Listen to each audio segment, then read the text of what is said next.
All right. Good morning, guys. In this session, we will take a closer look at an experimental implementation of a method to gather some analytics or insights into how our users are behaving. And what do we know? Well, we know that it's pretty simple. Um, the mechanism that we want to set up is not overly complicated. We want to know when somebody visits our site, and we want to gather some data about that, what time it was, potentially what user agent they use, what navigator they used, where they come from in the. We want to track the IP address, perhaps. We could, in principle, track geolocation data, knowing where the request originates from, and so on. Right? That's one thing. So that would be the actual visit that we are tracking. Then we also want to track what this person is actually doing on our site while he or she is visiting it. So that is the insights that we want to gain. Does that make sense? Yes. That's pretty straightforward. All right. So the problem that we're facing, or another thing that we need to understand, is that we have a distributed system. We have one backend which deals with all the logic of the application, but also data storage, right? Persistence of data. So that's where that is happening. But our users are not interacting with our backend; they are interacting with a client that we're building in React.js, and therefore we need to somehow communicate all of that things like the clicks and the visit itself from our React client to our backend, so that we can store information about those activities in our database one way or another. So this is the challenge here, to build something that happens, so we can track what's happening on the front end part of our system and store that data in our backend system. And back in the days when applications were a bit simpler, because they were all built as monoliths, and we could deal with both the data storage and the logic and the user interface in one single application. That was a bit simpler to do than if we have distributed systems. There's another question we need to ask ourselves: why do we even bother with doing this ourselves if we can use Google Analytics or Mixpanel or all of that stuff? That's a very relevant question. It's cheaper, and it's in a way simpler, to be honest, right? But we retain control of the data ourselves. We don't give away anything to the big tech companies. That's one thing. But on the downside, we need to implement this, and it also puts some strain on our system, because there will be a lot of networking going on, and of course data storage. We will store a lot of records in our database. So there are pros and cons for this. The reason why we are doing it in this particular context is because we can, right? We want to learn a little bit about this. And I think that if we gain an understanding of how the gathering of analytics or data points is being performed, if we do it ourselves, it will be easier for us to understand how Mixpanel and Google Analytics actually work, and therefore we can enhance our skills with that, and it will be we will be in a better place moving forward. So, however, we don't want to reinvent the wheel in any way. So we will make use of a library that is made available to us by some good people that think that open source is a nice thing to do. So there is this gem that is called Ahoy matey, actually. Well, let's have a look at that. So, well, it's called Ahoy on GitHub, but I know that when we require it later, it's called Ahoy matey. Anyway, oh, there it is. Right. So we can leverage on this one. This one has been around for a few years. So it's nothing new under the sun. I've used this gem before in a monolith, in a full stack web Rails application.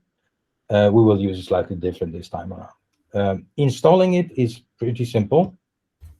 You just add it to your gem file, you bundle up, and then you generate a few tables that Ahoy will use. And there is a script for it already done.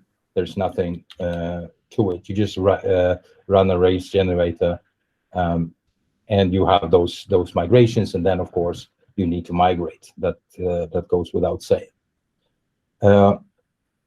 So that would be the backend part. So let's take a look at what we've done in our implementation in regards to that. Let's see if we can go over to our backend. Let's see. There it is. Right. So here's your backend, actually. And if we take a look at the DB and we go to migrations, we can see that we have a new migration that is called Create Ahoy Visits and Events.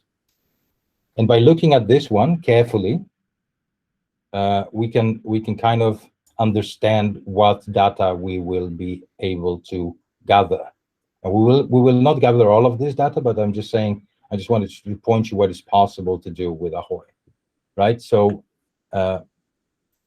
first of all, everything is tokenized, right? So we're sending back tokens back and forward to keep track of the visits. So so we create a visit token and a visitor token when we in the database. More on that later. We can, out of the box, reference a user. We can bind a user to every event that is being tracked. That calls for your application to actually work with authentication one way or another. This doesn't do that. Your application today doesn't work with user authentication, so this will not be used. And I hope we all understand this, that the front end, the client-facing application, does not have authentication built in any way. Are you on board with that? Yes. Okay. And then we can look at this thing about standard. The standard data, it's the IP, the user agent, which is basically the browser that is being used. Then we can track referrer and referring domain, where this data comes from, out of scope for us. And the landing page would be the URL that is being used. Not really relevant for us because we are building a single page application at this point without any routing. But if you have routing, that would be stored. What is the entry point for a user when he visits our application, right? Then we take a look at the technology. We can store the browser, the operating system, and the device type, whether it's a desktop or a mobile phone or whatever. We can, in principle, store location, country origin, and so on. We will not do it in the first iteration, though. We can have a look at that later on. It calls for a little more tweaking and configuration that we're not. We could, in principle, do that because we do have maps and those Google APIs enabled, but I didn't want to do that. I have no idea what UTM parameters are, so I won't even pretend to know. And then you have a little bit of native apps if you are using this with we can track our native applications if we want to do that. We don't have that, so that will be irrelevant. So in principle, what we could do is to remove those columns that we're not going to use. Now we chose not to do that in this thing because we are we're spiking this up, but we might do that later on, perhaps. So what is UTM, Luke? It's the source, for example, is it checks like is it Google or Bing or whatever. Then there's UTM medium identifies what type of link was used, such as cost per click or email. campaign, spring sale, for example, if there's any type of campaigns. Term is identifies search terms. So I see, yeah. And then content identifies what specifically was clicked to bring the user to the site, such as a banner or text link. Is often used for A/B testing and content targeted ads. Oh, cool. Good stuff. All right. So this is the visit, and then we have another table that is called event, which is, it references a visit. So a visit has many events. Don't worry about the user. We will not use it today, but in principle, you can bind that to a user as well, right? And it basically has a name of the event and something called properties. And in properties, we can store JSON objects, right? So we can put a lot of properties in terms of that event. You will see that later because we have an implementation of that in this little spike.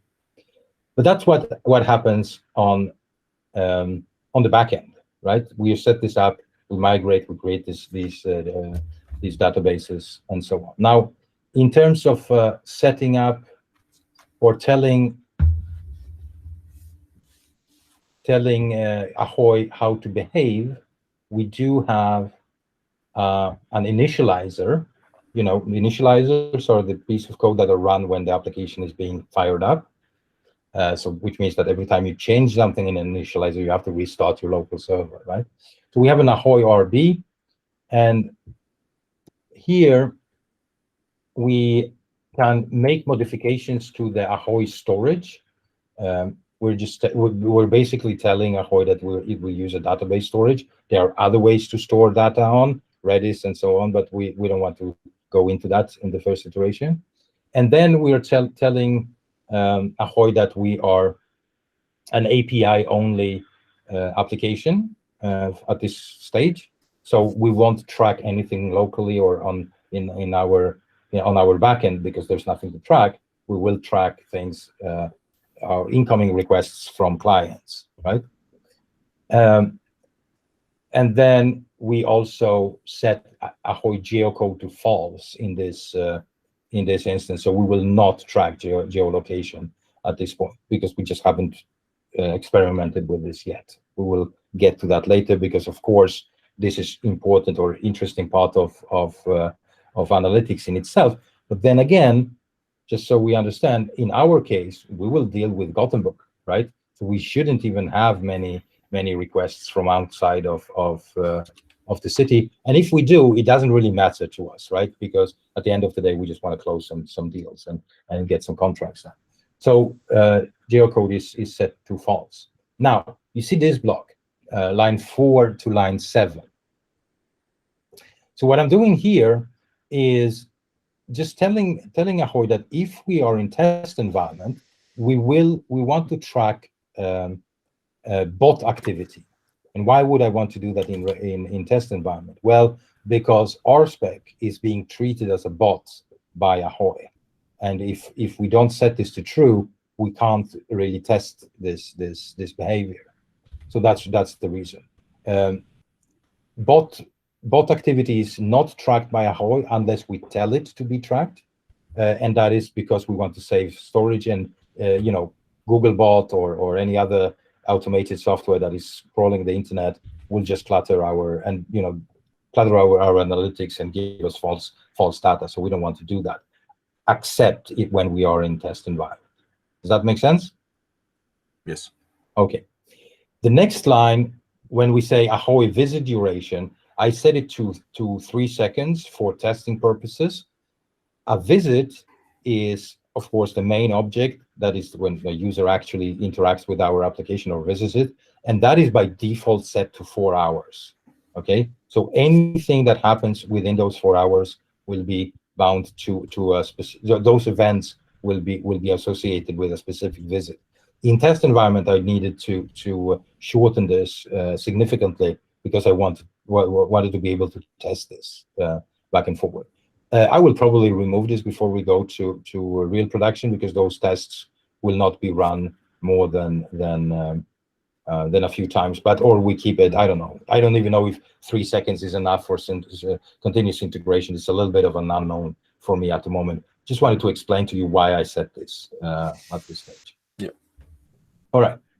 So this is the setup. Now there are 2 controllers. Oh no, let's take a look at the route, by the way. So Ahoy is mounted as an engine on top of your application. So we added in the namespace of API, since you guys are using that namespace, and we just mount this entire engine on top of our application. And you've seen us mounting engines before. Real quickly, when we work with Action Cable, that is also an engine, and to be honest, device token out is also an engine, but we have a different way of mounting it, basically. But it's pretty much the same thing. So by adding this, we'll get a few routes. Let's take a look at it. So to Rails routes.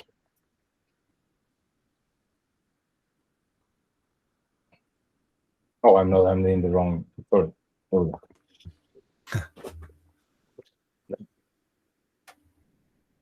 Right. So yeah, so looking at this is always hard. But here we have the API Ahoy engine that is being mounted, and then at the very bottom we have 2 routes. There are post requests to API/Ahoy/visits and events. Right. These are the two endpoints that are being created for us, which means that there are some controllers, right? Because as we know, everything is dealt with, all incoming requests are dealt with controllers. So let's take a look at that. I'm gonna close all of this, and we're gonna go to App, Controllers, and as you can see, I created a new folder called Ahoy, and inside of that folder we have 2 controllers. One called Events Controller and the other called Visits Controller.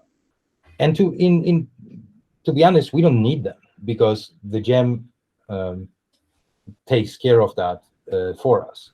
But I wanted to have them because I wanted to test this and manually run some experiments and so on. So that's why I overwrote them inside of our app. If they are not here, if you omit that, then Ahoy gem will take care of that itself, right? So there's a chain of inheritance that will kick in. So this is like monkey patching this, right? And those controllers need to be called in a specific way. It's a visits controller, and it needs to inherit its behavior from Ahoy base controller. And here we have a create action. Why? Well, because we're making a post request. It's the same RESTful approach to everything else as we are used to in Rails. So there's nothing new under the sun there. Does that make sense? Yes. Okay. All right. And then we are tracking this visit. This is an Ahoy command. We don't really care what it does, apart from if it actually does it. So this is defined by the gem. It writes to the database and it stores the data and so on. And then it just render a JSON response with those tokens, right? And that is being handled by the client. So if there is a post request being made to this endpoint, then the client will receive these 2 tokens, the visit token and the visitor token. We will see what's happening on the front end with that info, but that is what we are sending off. Does it make sense? All right. This one is pretty straightforward because we just track the visit and we render this response. Now, if we look at the events controller, which is the things that are happening, here we are doing a lot of other stuff. Again, I didn't write this code. This is code that is taken from the Ahoy gem. And to be honest, I haven't dissected this one thoroughly. Don't care because I don't have to care about this at this stage. The only thing what I do know it does, and I don't want to spend too much time in here, is that it tracks an event, binds it to the visit if there is a visit, using those tokens, and if there's a user, it will bind that to the user as well, or associated with the user, and it stores times and all of that stuff, right? we will take a look at the practical implementation of this rather than dissecting exactly what's going on here. You cool with that? Right. And again, I don't even have to have this. I had this because I wanted to put a few debuggers to get a sense of of what's going on. But to be honest, we don't even have to have this in our folder structure. The gem will take care of that itself. And in terms of testing, now I wrote one test actually, just because by doing that, the process of me writing that test allowed me to understand more of what's going on in the gem. And I will not dive too deep into this, but I created a request spec. I call that analytics. Probably should have called it Ahoy. And we have a visit spec. That's the only spec I care to write. Now, what happens is that the incoming request from a client will have the visitor token and visit token.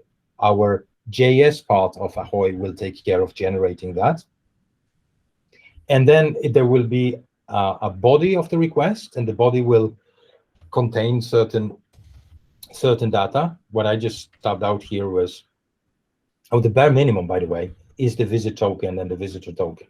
The rest is well, the JS true might also be necessary, but other than that, these platform and screen height and screen width is irrelevant. We don't need that for testing purposes. I just wanted to experiment with this data was actually being stored or not.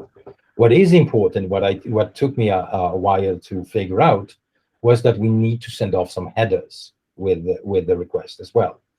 And the interesting part here is that we're sending the visit token and the visitor token both in the body of the request as params and in headers, right? So that is important. That it's very similar to how we are doing this in device token auth, but in device token auth we send off 4 different headers to identify the user. Here we need to send off those 2 to be able to identify the visit and how where the event originates from later on, right?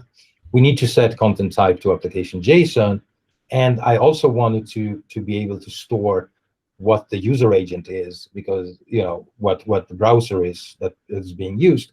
So we set this HTTP user agent to Mozilla and some stuff. This is taken from an original request from my setup, my computer.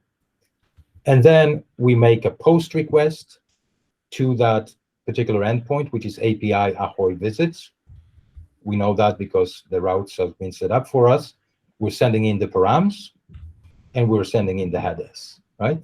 And then for testing purposes, we're just storing the last visit that was created for us in this instance variable, and we run an assertion to this against this, a very simple one, saying that expect visit to be an instance of a Ahoy visit. I could potentially run more assertions that we store the browser version, the OS version, type and all of that stuff. But it didn't feel so relevant to me to actually write these kind of tests. Why? Because the gem takes care of it. Do you understand? This is not my functionality. I don't own this implementation. If we take a look at the gem itself, they have tests, right? And if we look at the API test, this is in mini test, so it's a different framework.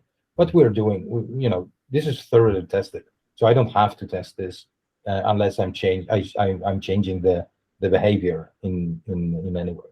A side note on this is that my take on when we should test is this: if I decide to keep those controllers in here, if they are part of my application, then I should probably cover them in tests under normal circumstances. But if I don't keep them around, if I allow the gem to take care of the default functionality and just provide me with that, then I don't need to write any tests whatsoever. This is an experiment to Spike, so I kept this around just to have something to show you, and it's a learning process. Does that make sense, people? Yeah. Good stuff. And this is pretty much what we are doing on the back end. I'm just going to set a binding pry here. And I'm going to run this test.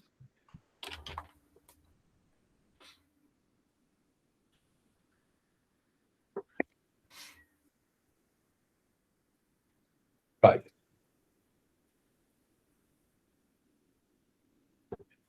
Oh, because I've misspelled binding. Right. Thank you.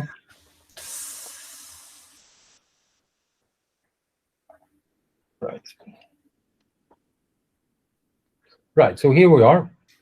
We have the visit data.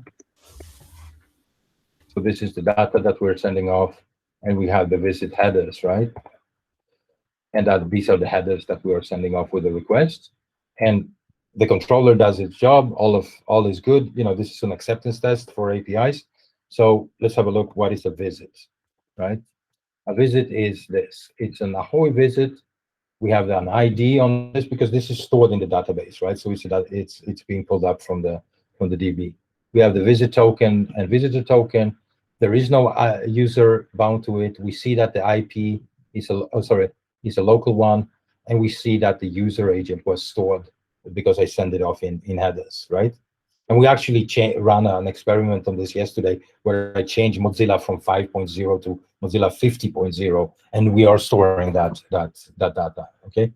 And based on this user agent, we have the browser, and we have the OS and the device type and the platform being stored for us, right?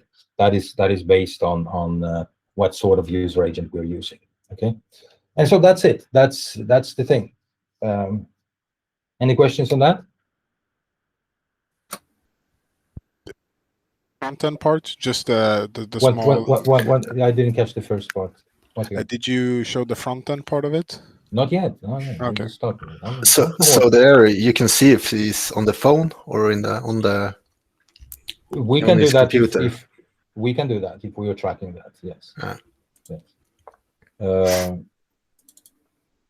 Any other questions? All right. So I had one question. Is that is this Ahoy also can track how long user stayed on the website? In principle, yes, because a visit is being stored and then an event is being stored, and on the initial usage, when somebody starts to use our application, navigates to that URL, the visit is being created and the first event is being created, and then we can take a look at the visit, and he does stuff, right? You can track the visit, and then the last event will be of that visit will also be timestamped, right? So you can calculate the length of the visit. Absolutely, we can do that. But it is not part of the. It might be a part of. There might be another mechanism that I overlooked. But generally, you have to calculate that based on the data that you're collecting. That's what I would say. Right. So that's it. That is the backend part. So let's move over to the front page, front end part, right? So here is our code, and we are in a different setting. And here, there's actually more details or more stuff in a way on the front end part than on the back end, or perhaps it's just my perception of this. But okay, so first of all, we need to install a package for this, and the package is called Ahoy.js. So it's an npm package distributed by npmjs.org. So you can check that out. We can actually just go the npmjs.org, and we just say Ahoy.js.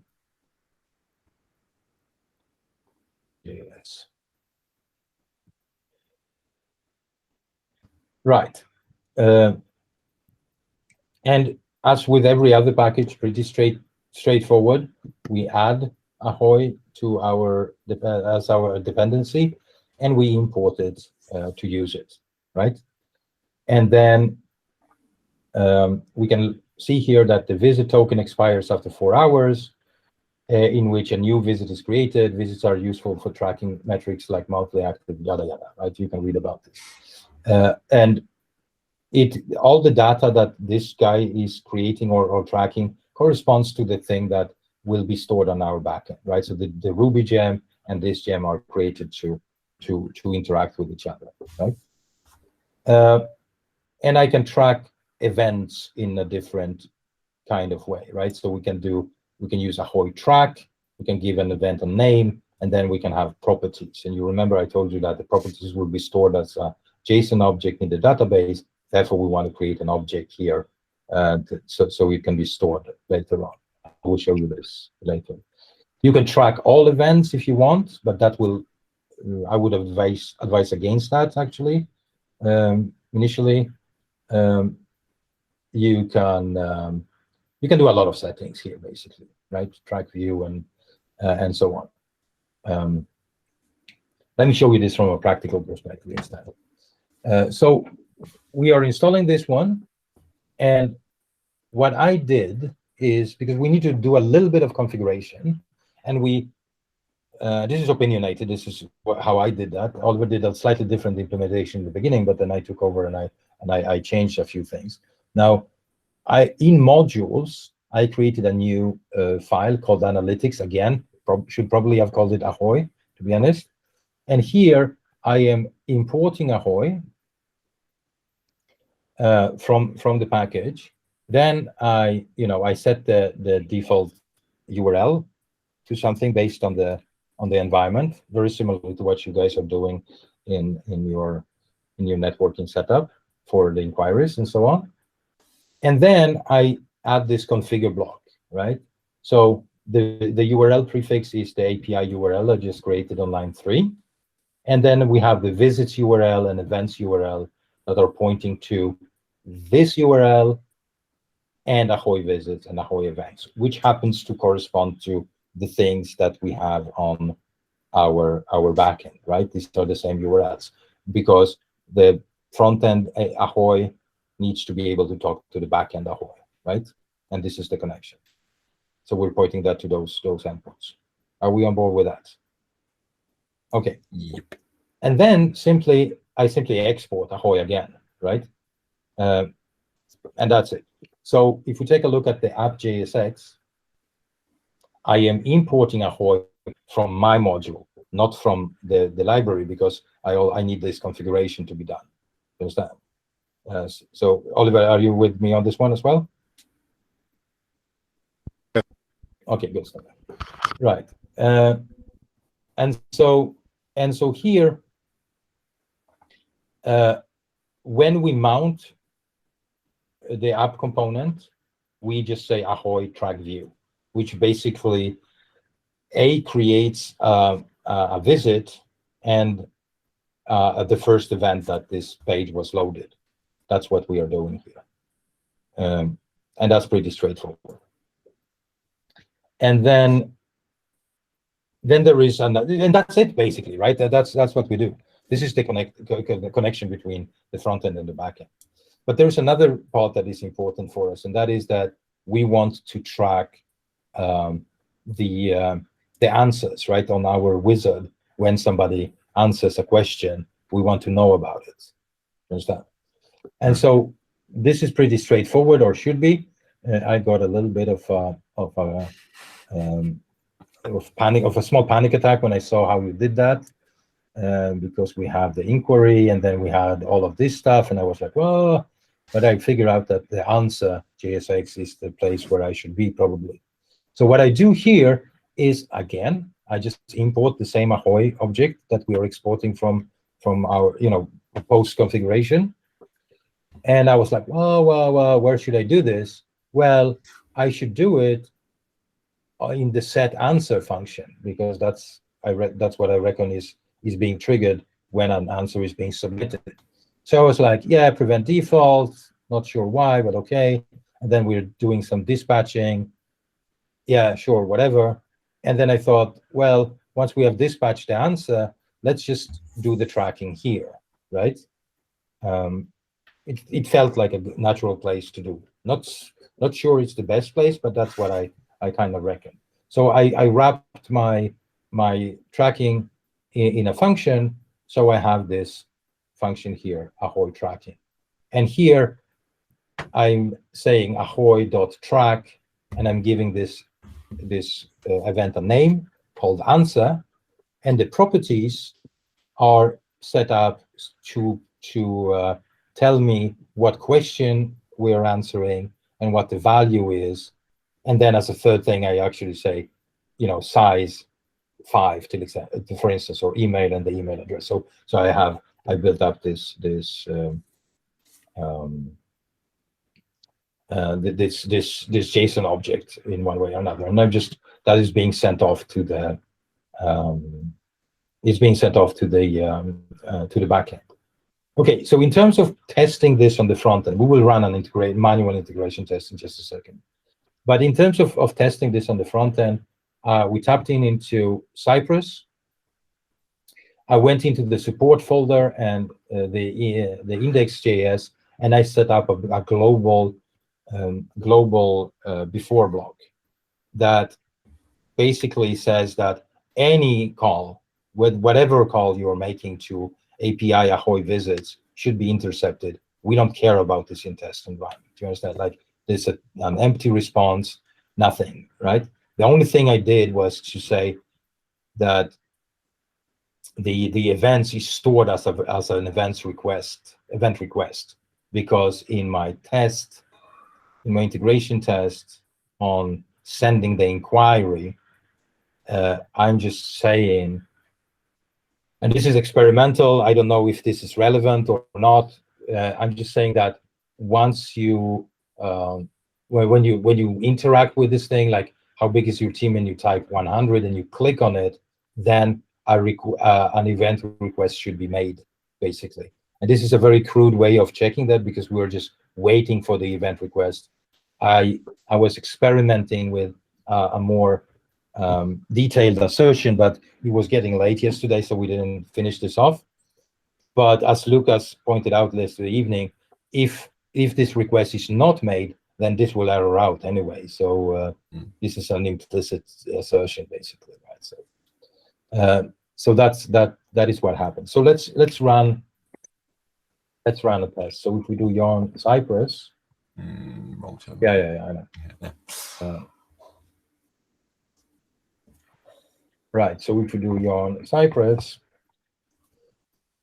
we can see that we're just going to run this particular test and not all of them, because it can take too long.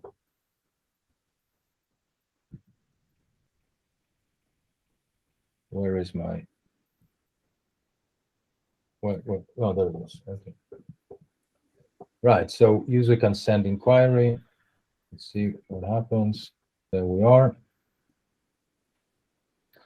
And we're running through the test.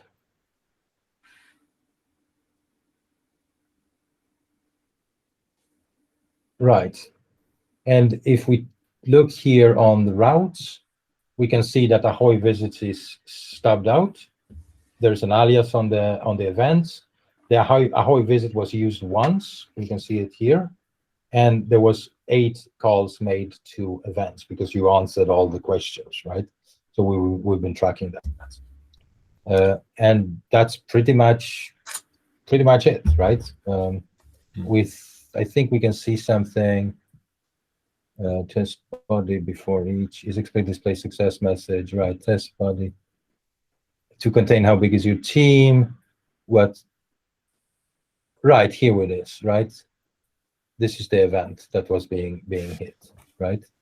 And again here, and again here, on every time we answer a question, that route is being invoked. Does that make sense? Yep. Right. Okay, so let's see if we can shut this down.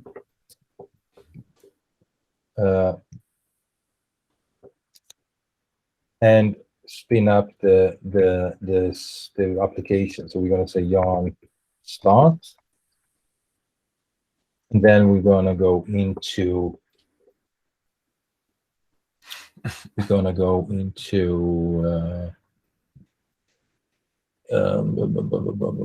right, source, modules, analytics, and I will say I will comment this guy out for now, and I will just say const API URL equals, and then we'll say HTTP localhost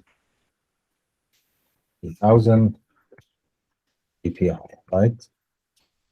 Because we want to test this against the we want to test it against our local server. Do you understand? Okay.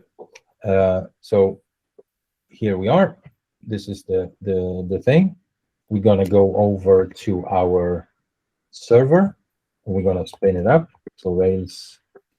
But actually, before I spin it up, I need to change one thing here. I want to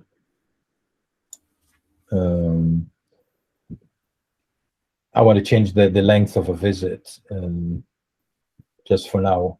So I'm going to put this outside of the because we are not in test environment, we are in development environment. So I want to put this outside, and I'm going to spin up the server now, and I will set a binding pry in those controllers. Okay, so I will set a binding pry.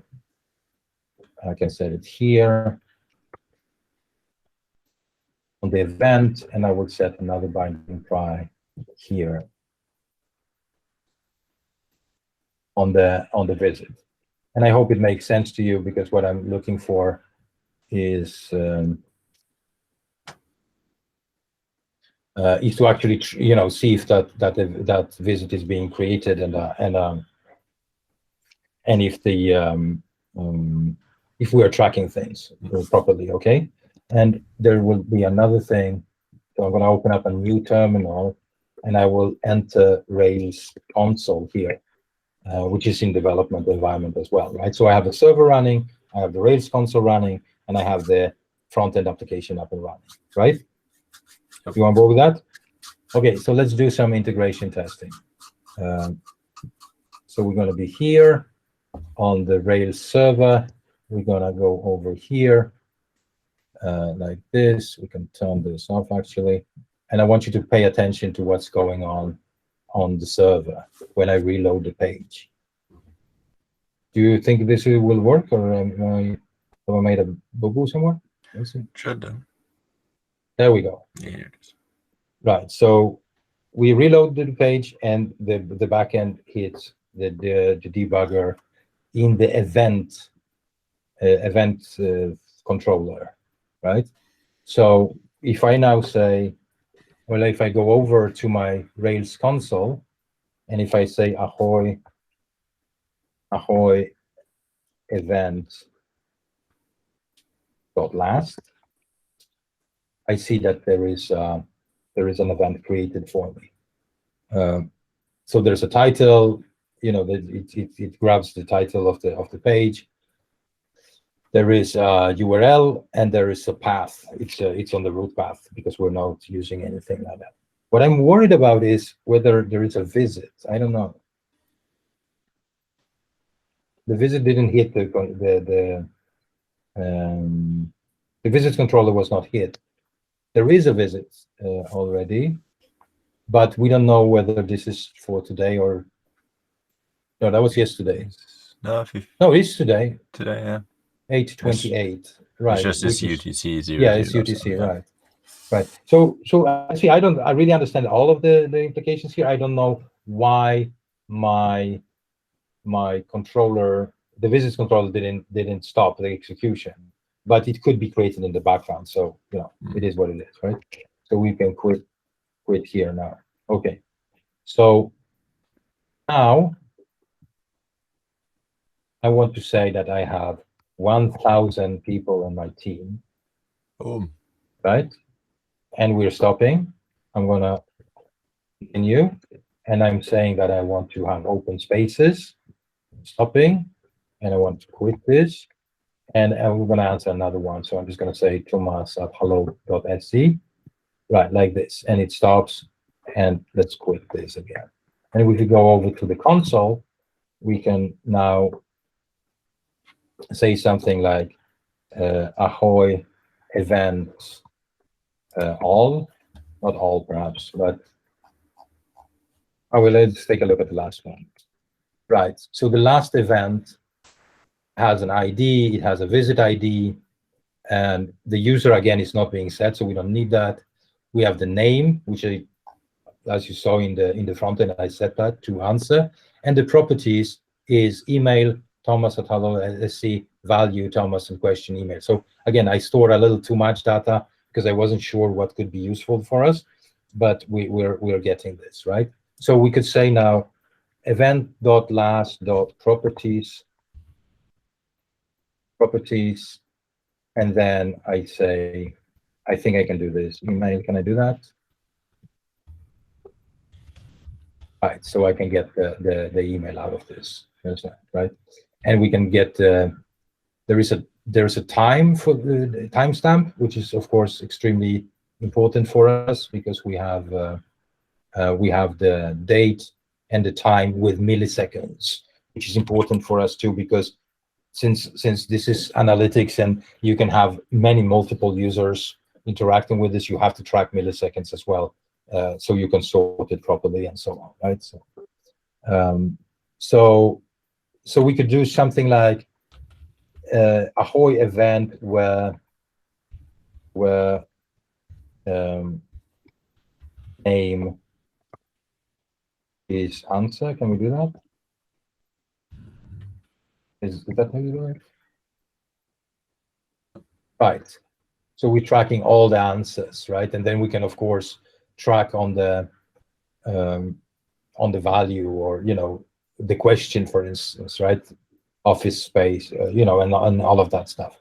And so you can see that we have a lot of answers, and we're storing everything in that. So based on this data, if you guys want to build some sort of visualization, and so on, right? Because it's very easy to count that we get a lot of how big is your team, and fewer your email, and fewer this, and all of that stuff, right? So you can build analytics visualization on this. And that's basically it. If I just now remove this binding pry here, I go over here and I say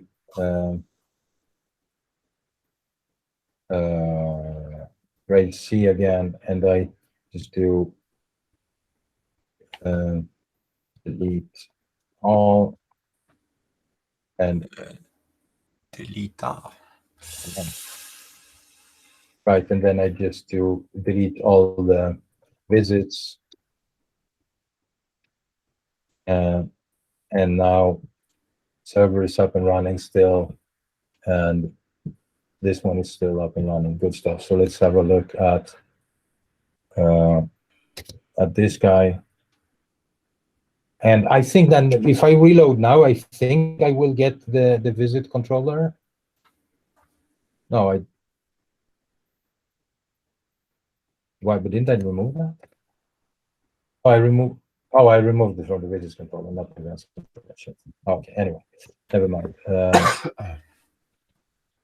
So let's quit here, and let's click around. How big is your team? So we're going to say 2. Open space. You see, there's stuff happening here, right? Test.test.com. It is called whatever, and then what we're interested in, Gamlistan, full time, right? And then we submit the whole thing, right?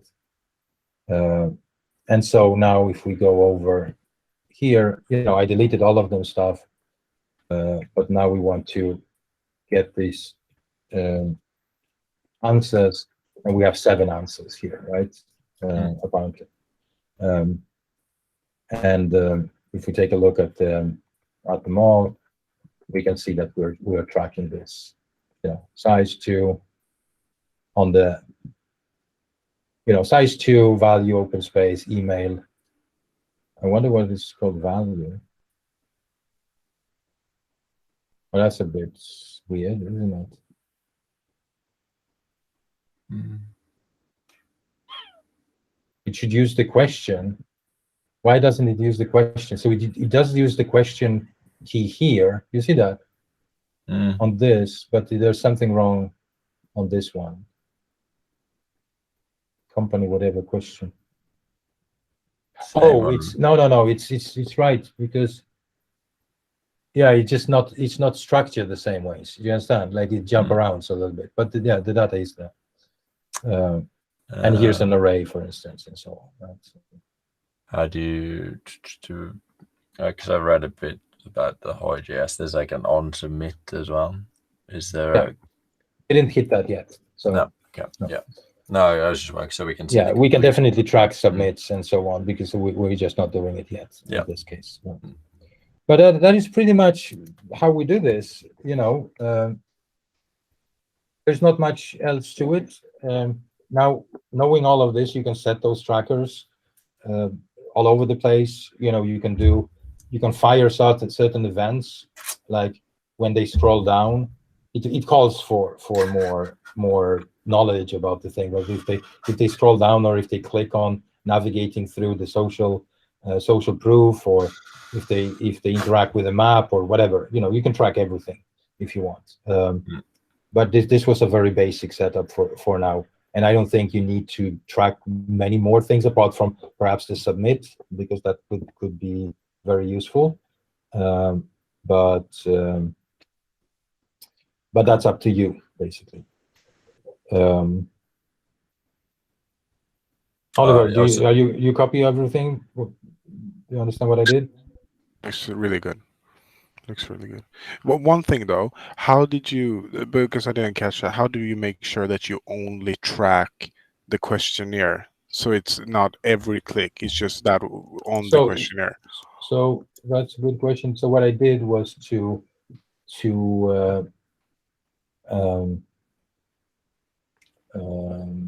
put it on this answer and components. Right, components, inquiry, yes, answer, right. So I'm only hitting it here inside of this function, Oliver. So they need to click on it. It doesn't. Yeah. So it doesn't matter if they just fill it out. They need to click on it in order for us to track it. Display. Yeah. Okay. In this case, right? But I could put it everywhere, but yes, here. What we could, in principle, track, like when you start to fill it out, you understand, that tracker could be set, and then when you click on the next on blur or something, something like that. But I just wanted to keep it as simple as possible. I understand. Yeah. That's cool. And again, the data that I mean, it could be even simpler, but I wanted to store this data in different keys, right? So that's why that's what I'm doing on 48 and 49, and then I'm just sending it into the Ahoy track function and let the gem take care of business, basically, right? And then it's up to you what to do with this data. Now it's there, it's in the database. You have to build a controller to pull it out, do something with it, display it, send it off to the client, and then the client displays it in one way or another. Or you just don't do anything with it; you just track it. And you use the same controllers, like the events controller, put a GET request inside it, so it's the same endpoint, kind of. In principle, yeah. So you don't have to make a whole new controller. I'm a bit unsure because it's a mounted engine, okay. So I am not really sure whether you can do that. But I would experiment with that. Yeah. No, you can't, because yes, you can. I think you can. You know why I'm hesitant? Because if you do the Ahoy gem, look, the thing with the Ahoy gem is that your controllers need to inherit from the application controller. right? And if you look at the Ahoy controllers, the visits controller is inheriting from something they call base controller, and the base controller inherits from application controller, but it does a lot of things that you probably don't want to do in your own controllers, like skipping some filters, and you don't want to verify the request size and renew cookies. You don't want to do that. So you probably don't want to use the same controller. You can run into some weird behavior. Yes. Right. Noted. Right. So no. So create your own. And again, we don't even need those controllers to begin with. We can remove them because we are dealing with this in the gem. So yeah. Okay, David, was this talk through valuable? Yeah, shit, it's great job and really interesting. Good stuff. Yeah. Good stuff. Is there anything you didn't understand? Actually, not that much when you show this, because I saw the code before. It was a couple of dark parts, but now it's all clear, kind of. Good stuff. Okay. Yeah. Arun? I think it was good.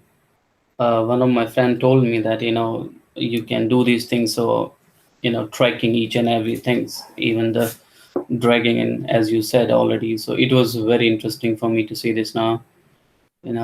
He was asking me, are you going to learn this also? Or are you doing this? Then I said, yeah, I will.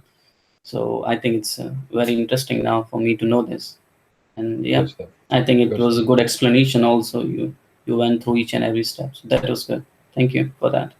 Good stuff. All right, Christer? Yeah, it was nice. Do you hear me? Yes, we do. Yeah. And I like when you go through code and explain and show how it works. It seems easy when you do it like this. It's straightforward. And it looks nice. Good stuff. Good stuff. Yeah, well, the code talking through a talk through session is always. I like them. They are hard to do because we have to keep track of all the details. But good stuff. All right, Kim, your thoughts? Yeah, I like them as well. Like this talk through is kind of easier to follow along afterwards. Like if something I didn't get, then it's easier to. Okay, I was here now and follow along because it's not that much jumping around. This is good. Good stuff. Awesome. All right, Seva, your thoughts? Well, I won't bullshit you. I wasn't like 100% here, so. Where were you? Like kind of doing like small stuff that I didn't manage to do yesterday evening and today's morning before Scrum. So gotcha. I kind of caught up. I mean, like 20% of like the general stuff, but yeah, it's like probably that will be something that I will figure out myself. Okay. Sorry about that. Fair enough. Lucas, were you here? I was mostly here. I mean, we went through some of it yesterday also. So when some of the config and stuff, I was looking into some tie tickets here also. But it was really interesting when you did go through it like this and showed how you could measure different things and well, it makes sense, I guess. Where you put this, it's just an event that listens, but it's still it gives a much clearer picture. Going through that, and it was good to have a second go also too. Awesome. Now this seems doable, definitely. And finally, Luke. Yeah, it was fun. Like I said, we got a bit of a run through yesterday evening when we jumped in with you, and it was nice to get a bit more. Sort of concrete description of what we went through. Yeah, it's looking fun. It's just time to build some graphs. Yeah. Exactly. All right, and Oliver, do you feel confident in using this now? But more than before, especially since we can test it on the back end and front end. Yeah, looks good. Looks really good. Right. Okay, so I would propose that we actually, we can take a look at this and review this again. There are some commented out code or whatever, and some, we can make a decision about those controllers, whether we keep them or not. They will lower your test coverage if you keep them around, because they will be tracked as untested, or one of them will be tested, but not both of them. So you can decide. You can attempt to write a request spec for the events if you want, guys. That's totally doable. I just want you to know that when you move forward to build the actual analytics visualization modules on the back end, that the controllers that will serve the data to the front end, you can use FactoryBot to create those visits and events, right? That's perfectly doable. You don't have to go through the controllers, right? So FactoryBot can be used for that, and so on. So yeah, that's about it, folks. There's nothing else I can teach you at this stage. Right, what did I do here? All right, we want to remove that. Unless there's any other questions, I'm done, folks. I'm done. Not right now. So I'm going to keep this as commented out code, but I'm going to reinstate this one, okay? Awesome. Is this up for grabs now then, or are you guys gonna continue on it? Do a review, but it is up for grabs. I think you should be able to merge this in principle. But I don't know, Oliver. Do you want to have a last go on this, or how do you want to play this? I will review it, but and if I see something, I will do it. But I don't. Right. I will remove this commented out code. Okay. Right. And I will try to get going on that shore we discussed in the Scrum as well. Right. Oh, there was one other thing that we thought about. On the notes, can you change the date from being inside the body? We can display it a little differently. Just while I think about it. Oh yeah, I can do both. Or do you want me to? Yeah, okay, I'll do both. I'll fix it. Just add that to the shore though, because otherwise I'll forget about it. Okay, cool. I said out loud because that's what I remembered.